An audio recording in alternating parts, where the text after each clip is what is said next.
mga sariling komposisyon ng 12 songwriter at composer sa 6th Goa Bicol Songwriter Competition, Linggo ng Gabi, May 27 sa Goa Sports Complex, Goa, Camarines Sur. Ang paanuna kun mayong musika, isinulat ni Lea Remoto mula bayan ng San Jose at binigyang boses ng anak na si Victoria. Ito ang nag-uwi ng 100,000 piso bilang first prize. Kung paano pinapahalagan ang buhay kan tao, siring mga sarong musika na mahalaga sa tuya.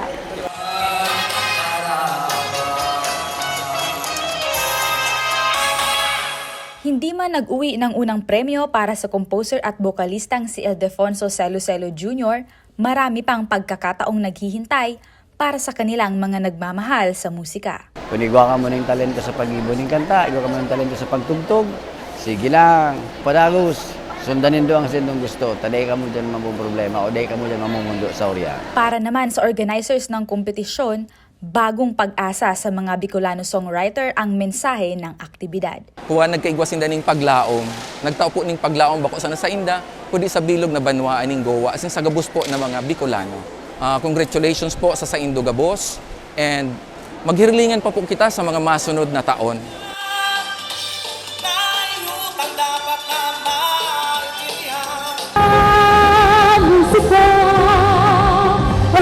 Sing Nantes, CSN.